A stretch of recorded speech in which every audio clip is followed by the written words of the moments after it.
Hi folks, JD with ICOtec Game Calls. The last tutorial I did was over, I covered what types of sounds I'd run, how long I'd run them, volume levels, all that for the breeding territorial season for calling coyotes. So I want to get a little bit more in depth with this tutorial and cover, sounds that I'm using that are available to you all from the ICOtec sound library.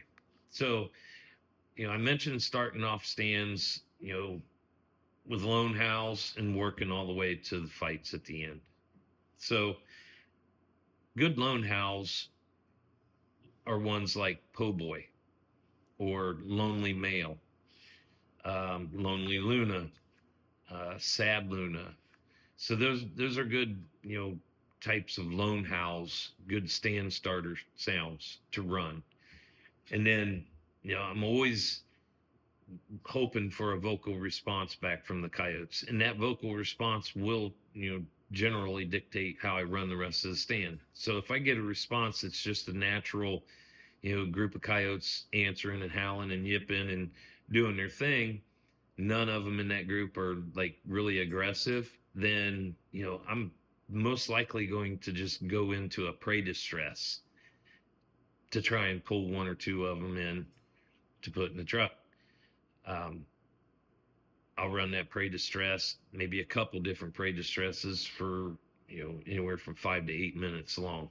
If they're going to bite on it, they're going to be there that quick.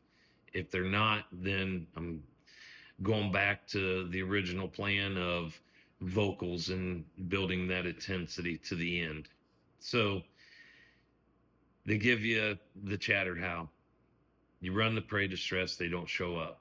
I'm going to go back to another howl, a howl such as hot to trot or um, Apollo rapping. That's a good one. Something a little more than just a general lone howl. These have a little bit of excitement in them, a little bit of yodeling mixed in with them. So I'm trying to, get those coyotes to fire off again. If not, get them agitated. That's what I'm intending to do. I want to agitate them. I want them to want to run me off their turf. So that's my end goal. So I'm going to run some howls like that, maybe Luna Girl or what a Luna Howl. They're a little more than the sad, lonely type of howls. So I'm going to get a little bit of more intensity to my howls. Hopefully they'll answer me back, and hopefully this time one of them's got an attitude, and I'm going to key in on that if they do. If they don't, I'm just going to continue the stand how I have in the past. So I'll answer, say they don't howl back to me. I get a zero response out of them for the second house. I've always had good luck running like Pup Frenzy 1, and it's kind of a chatter type howl. And then at the end, it goes into a another coyote, basically attacking another coyote. So you got growls and squalls going on at the end of Pup Frenzy 1. And a lot of times that's all it ever took. I would see them coming at that point, especially towards the end when that squeal and the squalling takes off. If it doesn't, then I'm going to follow that up with one of my favorites, which was Ico Coyote Whines. It's not really that aggressive of a distress, coyote distress, but it's enough. And I've killed a lot of coyotes over the years with that sound. So I'm going to run it for, 3 minutes or so. Hope that they come in. If they haven't come into Pup Frenzy 1, and then I follow that up with Coyote Whines, they still haven't come in, then I'm going straight to Uppercut. Uppercut is a knockdown, drag out, butt whooping type fight. And, a lot of times I've seen them, come in at that end, that last sound.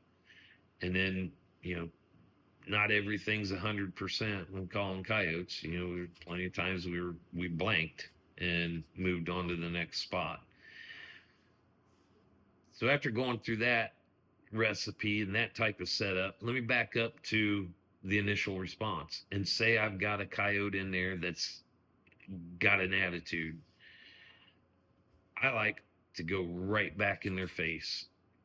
So getting lippy is Luna, and this howl is just full of attitude. So if I get the response out of the coyotes that, one or two in there have an attitude because of my presence, then I'm going straight to getting lippy, and I'm going to try and really tick them off. And then after I run getting lippy for, a series or two, then I'm going to get a little bit more aggressive and go into something like octagon or cage match, and really just shoot straight to that intensity, because they're already upset. I want to get them while they're mad. I don't want them calming down. So I don't want to waste time going through a bunch of stuff that's not going to keep them triggered and hopefully coming in. So I'm going to go to cage match, octagon, something along those lines. Scrappy pup, that's another good one. It's got a lot of growling, a lot of squalling. And then again, I'm going to end with uppercut or the zapped. And the zapped's been a good one as well. And you'll see once you listen and play those sounds what I'm talking about. How there's a lot of growling, squalling going on in like cage match and octagon, but when you get to sounds like uppercut and zap, there's a lot going on in this. So those are what I'm explaining, or what I mean by building the intensity to the end. ICOtec has a lot of great sounds in their library, a lot of good coyote vocals, a lot of good howls, a lot of good fights. So, definitely keep an eye on the availability and the new stuff that we're releasing on the Animal Audio app. And hopefully this information helps you. Thank you all for watching, and good luck hunting.